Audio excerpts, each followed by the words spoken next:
2024 లేదా 25లో డిగ్రీ లేదా బీటెక్ చదివారా? సాఫ్ట్‌వేర్ జాబ్ కోసం ఎదురు చూస్తున్నారా? అయితే కోడ్ జ్ఞాన్ 100 డేస్ కోర్సులో చేరండి. జాబ్ సాధించండి. నమస్కారం సార్. నమస్తే. సమాజంలో జరిగే సిట్యుయేషన్స్ ఏవైతే ఉన్నాయో చాలా బాధనైతే కలిగిస్తున్నాయి అని చెప్పొచ్చు. రీసెంట్‌గానే జీడిమెట్‌లో జరిగిన సంఘటన ఏదైతే ఉందో, తన కూతురే తన తల్లిని చంపిన సంఘటన అయితే మనం చూస్తూ ఉన్నాం. అండ్ ఒక్కసారి కనుక మనం ఆ సిట్యుయేషన్‌ని అండ్ అలాగే ఆ ఇన్సిడెంట్‌ని కనుక అబ్జర్వ్ చేస్తే, అంటే మనసులో ఉన్న బాధ, ద్వేషం తన తల్లి ప్రేమకే తనను చంపే స్థితి వరకు తీసుకెళ్ళింది అని చెప్పొచ్చు. అంటే దీన్ని ఎలా ఐడెంటిఫై చేయాలి? తన మనసులో బాధ ఉంది, ద్వేషం ఉంది. ఇప్పుడు ఆ తల్లి ప్రేమకే హాని చేయబోతుంది అన్నది ఏ రకంగా మనం ఐడెంటిఫై చేయొచ్చు అంటారు? ఇది chronic accumulated stress and tension. Okay. చాలా రోజుల నుంచి అనుభవించి నేను చెప్పినా అర్థం చేసుకోరు అనే ఒక డిస్గస్ట్ నుంచి వస్తుంది. నా జీవితాన్ని పాడు చేస్తున్నారు అనే ఒక డిస్గస్ట్ నుంచి వస్తుంది. ఇది ఇక్కడే కాదు, మనం చాలా చోట్ల చూస్తాం. దట్ ఎమోషనల్ దాచిపెట్టి ఒక్కసారి బర్స్ట్ అవుట్ అవుతారు. ఓకే. ఇది ఎనీవేర్ సాడ్నెస్ కానీ, బాధ కానీ, వరీ కానీ అక్యుములేట్ అవుతున్నప్పుడు మన బ్రెయిన్లో చాలా చేంజెస్ జరుగుతాయి. అందుకే ఎప్పుడు ఈ రోజుల్లో ఏం చెప్తారంటే ట్రామా గురవుతున్నారు, పిల్లలు ట్రామాకు అవుతున్నారు, లేకపోతే ఏదైనా సీన్లు మర్చిపోలేకపోతున్నారు, పదే పదే ఆలోచిస్తున్నారు అన్నది నిజంగా వాళ్ళ బ్రెయిన్ లోపల న్యూరోనల్ యాక్టివిటీనే మార్చేస్తుంది. ఎంత మారుస్తుందంటే ఆ న్యూరో ట్రాన్స్మిటర్స్ ఎంత డిస్టర్బ్ అయిపోతాయంటే ఇన్ఫర్మేషన్ని ప్రాసెస్ చేయలేం. అంటే నువ్వు ప్రేమించిన వాడితో వెళ్ళిపోవచ్చు, లేకపోతే నీ లైఫ్ నువ్వు డిసైడ్ చేసుకోవచ్చు, కానీ చంపితే నువ్వు మర్డరర్ అవుతావు, కానీ ప్రేమ ఎలా అవుతుంది అనే పాయింట్ వాళ్ళు మర్చిపోతారు టోటల్గా. ఎందుకంటే ఆ ఎమోషన్స్ని కంప్రెస్ చేసి ఆ బాధ వల్ల వాళ్ళకి ఎలా ఎక్స్ప్రెస్ చేయాలో తెలియక దీనికి ఆన్సర్ లేదు, ఇంకా ఈమె చావే ఆన్సరు అనేటట్టుగా తయారవుతారు. సో ఇది ఒక్కొక్క సిచ్యువేషన్లో మేనియాక్గా మారి, సైకాటిక్గా మారి, they will just do what they want impulsively. Okay. ఆ ఇంపల్స్ వచ్చినప్పుడు ఆపుకోలేరు వాళ్ళని వాళ్ళు. బేసిక్‌గా అంటే మీరన్నారు సార్, ఆపుకోలేక అలాంటి సందర్భాల్లో ఇలాంటి రియాక్షన్ మనం చూస్తాము అని. కానీ ఆ ఇన్సిడెంట్ ఎప్పుడైతే అడ్డు చెప్పడమో, లేదు అంటే నాకు ద్వేషం ఉంది, లేదు అంటే నాకు చాలా కోపమొస్తుంది అని ఒక్కొక్క స్టేజ్‌లో మనం అబ్జర్వ్ చేసి లాస్ట్‌కి చంపే సిట్యుయేషన్ వరకు మనం వెళ్తాం కదా సార్. అవి ఎలా మనం గుర్తించాలి అంటారు? ఆవిడ రియాక్షన్ ఎలా ఉంటుంది? తను ఈ బాధలో ద్వేషానికి వెళ్ళిపోతుంది నా వల్ల అని ఎలా తెలుసుకోవచ్చు? ఇందులో చాలా ఫండమెంటల్ పాయింట్ ఏంటంటే అవుట్కమ్ బేస్డ్ ఉంటుంది. నేను చంపితే ఏం జరగదులే, ఆర్ దీన్ని నేను తప్పించుకోవచ్చులే అనే మైండ్ సెట్ ఉన్న వాళ్ళు అట్లా వెళ్ళిపోతారు. నాకు కోపం వచ్చింది, నేను చేస్తే ఎలా తప్పించుకోవచ్చు అనేది వాళ్ళకి మైండ్లోకి వచ్చినప్పుడు they will try to do that. ఇది ఒకటి. రెండోది వచ్చేసి వీళ్ళకి కొన్ని హైలైటర్స్ ఆర్ రెడ్ ఫ్లాగ్స్ అంటాం కదా, అట్లా కొన్ని ఇంపార్టెంట్ గుర్తుపెట్టుకోవాల్సి ఉంటాయి. వన్ వచ్చేసి వాళ్ళు కాన్స్టెంట్ లోన్లీనెస్కి ఫీల్ అవుతారు. ఓకే. సెకండ్, చెప్పుకోలేని పరిస్థితిలో ఉండిపోతారు. అంటే నీ వెంట్ అవుట్ యువర్, ఎప్పుడైనా మనకి ఏదైనా బాధ వచ్చిందనుకో, నాకు ఇలా అనిపిస్తోంది అని చెప్పని పొజిషన్లో పెడితే వాళ్ళు కూడా ఇలాగ వైలెంట్గా తయారవుతారు. సో చెప్పుకునే స్పేస్ ఇవ్వకపోయినా కూడా. అండ్ ఎప్పుడైనా ఇట్లాంటి బాధ అక్యుములేట్ అవుతున్నప్పుడు ఫిజికల్ కేర్ ఉండదు. ఇలాంటి వాళ్ళు they don't dress up well, they don't get ready well. వాళ్ళు ఎప్పుడు కూడా ఒక టైప్ ఆఫ్ డిస్ట్రెస్, డల్నెస్లో ఉంటారు. సో అది వెరీ ఇంపార్టెంట్, ఐడెంటిఫై చేసుకోవాలి. దట్ కాన్స్టెంట్గా ఒక టైప్ ఆఫ్ ప్రెషర్లో ఉన్నారు అంటే అది ఎంతకైనా దారితీస్తుంది. So break it up. ఆ ఎయిర్ని ఎంత తొందరగా డెసిపేట్ చేస్తే అంత మంచిది, ఎంత తొందరగా వదులుకుంటే. దాంతోపాటు వీళ్ళు చేసే దాంట్లో ఒక ప్యాటర్న్ ఉంటుంది. అంటే ఎక్కువసేపు అలోన్గా ఉండి ప్లానింగ్ చేస్తున్నారు, లేకపోతే తిండి కూడా మానేసి రాత్రులు ఎక్కువసేపు మేలుకుంటున్నారు, స్లీప్ డిస్టర్బ్డ్ ఉంటారు వీళ్ళు. ఎంత స్లీప్ డిస్టర్బ్ అయిపోతారు, 1-2 hours కంటే ఎక్కువ పడుకోలేరు. అలాంటి వాళ్ళు క్రైమ్ చేసే ఆర్ తప్పు చేసే ఛాన్సెస్ ఎక్కువగా ఉంటాయి. ఓకే. దాంతోపాటు వీళ్ళు చూసేవి ఆర్ అబ్జర్వ్ చేసేవి కూడా అన్నీ అలాంటి క్రైమ్వే ఉంటాయి. దట్ నేను ఇలా చేస్తే బెటర్ ఉంటుంది, ఆర్ వీళ్ళ గూగుల్ సెర్చ్లో లేకపోతే వీళ్ళ ఫీడ్లో అన్నీ అలాంటి నెగిటివ్, ఎలా చంపచ్చు, ఆర్ ఎలా దీన్ని డీల్ చేయొచ్చు, ఆర్ వీళ్ళని ఎలా మనము మన లైఫ్లో లేకుండా చేసుకోవచ్చు, ఇట్లాంటివి చూస్తుంటారు. సో అది కూడా వెరీ వెరీ డేంజరస్. అండ్ వీళ్ళు ఎమోషనల్గా ఎంత బర్స్ట్ అవుట్ అవుతారంటే చిన్న ఇండికేషన్ కూడా ఎవరు, దే బికమ్ సో స్టబర్న్, గట్టి పడిపోతారు. ఎంత గట్టి పడిపోతారంటే అంత స్ట్రాంగ్ అయిపోతారు. అండ్ దీనికి తోడు they will have a habit of thinking and constructing a story అంటారు. వీళ్ళు ఎలా ఊహిస్తారంటే ఇంకా వాళ్ళు, నా జీవితంలో ఉన్న వాళ్ళందరూ శత్రువులు, అందరూ దుర్మార్గులే, వాళ్ళందరూ నా గురించి కాన్స్పిరసీ చేస్తున్నారు, వాళ్ళందరూ నా వెనకాల ఏదో మాట్లాడేసుకుంటున్నారు, వీళ్ళంతా నా జీవితాన్ని నాశనం చేసేస్తారు అనే ఒక దాంట్లోకి వెళ్ళిపోతారు. And they create lot of stories.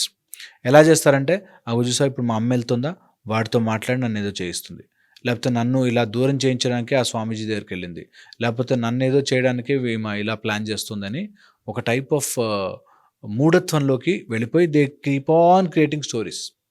అలా స్టోరీస్ ఎక్కువగా అల్లుకుని అనుమానపడుతున్నారన్నా కూడా జాగ్రత్తగా ఉండాలి. దాంతోపాటు వీళ్ళకి చాలా ఈజీగా నేను తప్పు చెయ్యట్లేదు అని కన్విన్స్డ్ ఉంటారు.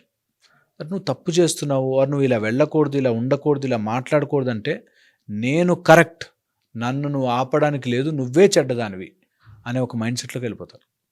అలా వెళ్ళిన వాళ్ళు కూడా ఇలా డేంజర్స్, తప్పు చేసే ఛాన్స్ ఉంటుంది. అండ్ మైండ్ బాగాలేకపోతే, constant stress, no sleep and డిజార్డర్డ్గా ఉంటే మైండ్, క్రైమ్, తప్పులు చేసే ఛాన్స్ ఎక్కువైపోతుంది. ఇది బాగా గుర్తుపెట్టుకోవాలి. They will be dehydrated, self care ఉండదు, ఎంపతి ఉండదు, అవతల వాడి ఫీలింగ్కి ఛాన్సే ఉండదు. అలా ప్రెజరైజ్ చేస్తారు. అండ్ అది వాళ్ళు చేసేదానికి ప్యూర్ జస్టిఫికేషన్ ఇస్తూ ఫ్రెండ్స్ ఉంటారు. వాళ్ళ బాయ్ ఫ్రెండ్ కానీ వాళ్ళు కానీ, ఏం కాదు, తప్పు కాదు, చెయ్యి, ఏం కాదు, నేను కవర్ చేసుకొని తర్వాత నేను ఆపచ్చు, నేను దాన్ని మ్యానిపులేట్ చేస్తా, నీకెందుకు, మనం ఇట్లా చేయొచ్చు అని చెప్పి వాళ్ళు సపోర్ట్ చేసే వాళ్ళు కూడా ఉంటారు. సో అందుకని ఇలాంటి కండిషన్లో వెళ్తున్న వాళ్ళ మీద ఒక కన్నేసి ఉంచాలి. We should really be too మచ్గా ప్రెజరైజ్ ఎవరి మీద చేయకుండా, కొన్ని సందర్భాల్లో we should take it easy, relax and ఎవరి లైఫ్ వాళ్ళది బ్రతకనివ్వాలి. అది తల్లిదండ్రులన్నా కావచ్చు, ఫ్రెండ్స్ అన్నా కావచ్చు, బాయ్ ఫ్రెండ్ గర్ల్ ఫ్రెండ్ అన్నా కావచ్చు. టూ మచ్ ప్రెషర్ దేనికి మంచిది కాదు. They will end up in a crime. So అందుకని don't unnecessarily annoy and too much pressure పెట్టద్దు. ఇలాంటి కండిషన్లో నేను 3 ఇంపార్టెంట్ మార్కర్స్ చెప్తాను, గుర్తుపెట్టుకోవాలి. అందులో ఫస్ట్ వచ్చేసి ఎమోషనల్ డిస్రెగ్యులేషన్.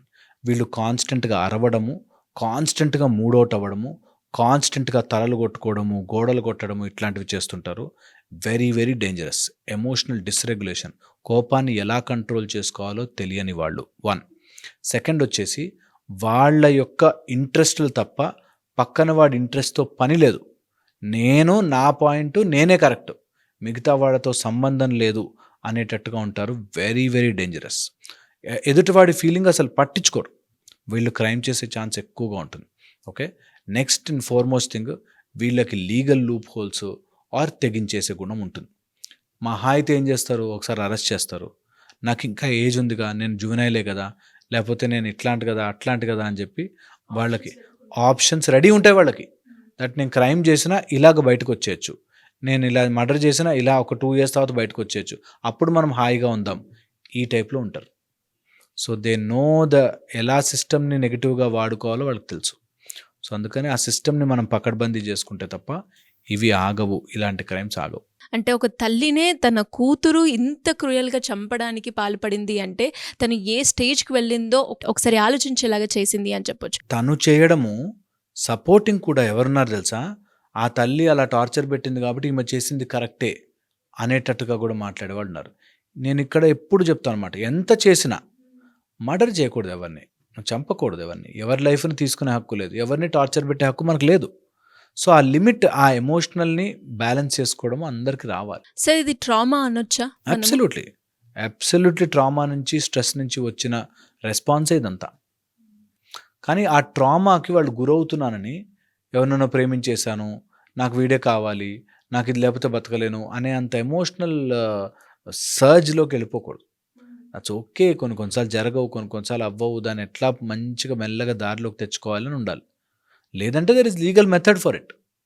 లీగల్గా you have rights, you have conditions, you have methods to proceed. ఎక్కువగా వైలెంట్ పరంగానే ఇటు పేరెంట్స్ అయినా, పిల్లలైనా, రిలేషన్షిప్లో అయినా మనం ఎక్కువగా చూస్తున్నాం.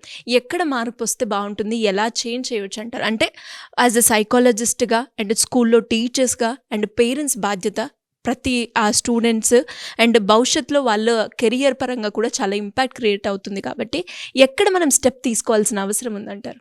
చాలా మంచి ప్రశ్న. ఈ మొత్తము ఇది కనుక కరెక్ట్గా అప్లై చేస్తే బాగుంటుంది. 1, ఫ్యామిలీ లెవెల్లో రావాలి. దట్ మదర్ ఫాదర్, అన్న సిస్టర్, చెల్లి తమ్ముడు, వీళ్ళు ఒక హ్యాపీ ఎన్వైర్న్మెంట్ని మెయింటైన్ చెయ్యాలి. 1. సెకండ్ వచ్చేసి సొసైటల్ లెవెల్లో పక్కన వాడి లైఫ్లో ఇన్వాల్వ్ కాకుండా, ఎవ్వరూ వేరే కుటుంబం మీద ప్రెషర్ పెట్టకుండా ఎవడి బ్రతుకు వాడు బ్రతకనివ్వాలి. సోషల్ ప్రెషర్స్ వల్ల చాలా క్రైమ్స్ జరుగుతాయి. ఓకే, నీ కొడుకు ఇలా చేశాడంటే ఆ తండ్రి వెళ్ళి కొడుకుని కొడతాడు. అవును. సో అలాగా సొసైటల్ ప్రెషర్స్, ఇది మనం యాజ్ అ సొసైటీ ఎవరి బ్రతుకు బ్రతకనివ్వాలి, అన్నెసరిగా ఇన్వాల్వ్ కావద్దు. థర్డ్, రెస్పాన్సిబిలిటీ ఆఫ్ ఎవరైనా ఇన్ఫ్లుయెన్సర్స్, ప్రతి influencer they should take this as a responsibility. నేను మాట్లాడే మాట ఎవరి చేతిలోకి వెళుతుందో, ఎవరి ఫోన్లోకి వెళుతుందో, ఎలాంటి వీక్ మైండ్ చూస్తుందో, అందుకని నేను రెస్పాన్సిబుల్గా మాట్లాడాలి. నీకు నచ్చింది చేసేయి, నీకు ఇష్టం వచ్చినట్టుగా ఉండు అని చెప్పకండి. ఎందుకంటే wrong influence, wrong week mind వింటే వాళ్ళు తప్పుదారి తీసుకునే ఛాన్స్ ఉంటుంది. చాలా చాలా ఇంపార్టెంట్. దీంతోపాటు లీగల్ సిస్టమ్, ఖచ్చితంగా మన లీగల్ సిస్టమ్ చాలా కరెక్షన్లు చేసుకోవాలి, చాలా స్ట్రాంగ్ అవ్వాలి. క్రైమ్ చేసిన వాడు అనుభవిస్తాడు బాధ అనే భయం ఉండాలి. లేకపోతే లీగల్ సిస్టమ్ మారనని రోజులు మనం ఇలాగే ఉంటాం. Okay. And 4th, political system రావాలి. ఈ పొలిటికల్ సిస్టంలో 2, డబ్బు, పవర్, ఈ 2 కూడా రైట్ పీపుల్ చేతిలో ఉండాలి. ఎందుకు చెప్తున్నానంటే, నేను ఈ మధ్య క్రైమ్ చూసిన చాలా వాటిల్లో నాకు వాడు తెలుసు, నాకు ఆయన తెలుసు, నా దగ్గర ఇంత డబ్బు ఉంది, నా దగ్గర డబ్బు ఉంది కాబట్టి ఏదైనా మ్యానిపులేట్ చేయగలను దాంట్లో. సో ఈ 5 లేయర్స్లోనూ కంపల్సరీగా మార్పు రావాలి. దీన్నన్నిటినీ మీడియాగా మనం ఏదో సెన్సేషనలైజ్ చేసి వదలకుండా దాని సొల్యూషన్ వైపుగా వెళ్ళాలి. ఏదో ఒక రోజు సొల్యూషన్ రావాలి. ఇది మళ్ళీ జరగకూడదు, ఒక నిండు ప్రాణం పోకూడదు. ఏదైనా కానీ వాళ్ళకి సమస్య ఉంటే చెప్పుకునేటట్టుగా ఒక వ్యవస్థను మనం తయారు చేయకపోతే మళ్ళీ మనం యానిమల్ లైఫ్లోకి వెళ్ళిపోయినట్టే. నాకు ఆకలేసిందే, నేను పడి తినేశాను, జంతువు మీద పడి తినేశాను, నా కోపం వచ్చింది చంపేశాను అనే దాంట్లో ఉండకూడదు. మనం వెనక్కి వెళ్ళకూడదు, ముందుకు వెళ్ళాలి. సో ఒక మంచి సిస్టమ్ తయారు చేసుకోవాలి. వేరే బాధ ఉంది, ఐ హ్యావ్ జస్టిస్, నాకు కష్టం వచ్చింది, ఐ హ్యావ్ సొల్యూషన్స్ అనేటట్టుగా మనం సొసైటీని తయారు చేసుకోకపోతే సఫర్ అవుతాం. Thank you sir, thank you so much. And కుదిరితే ఈ వీడియోని వీలైనంత వరకు షేర్ చేయండి. అండ్ లాస్ట్లో చెప్పిన పాయింట్స్ ఏవైతే ఉన్నాయో అందులో మాత్రం ఖచ్చితంగా మార్పు వస్తే మన సమాజంలో ఇలాంటివి మనం మాట్లాడుకోకుండా ఉండడానికి చాలా స్కోప్ ఉంటుంది. Thank you. సుమన్ టీవీలో మీ పర్సనల్ అండ్ బిజినెస్ ప్రమోషన్స్ కోసం కింది నెంబర్కి కాంటాక్ట్ చేయండి.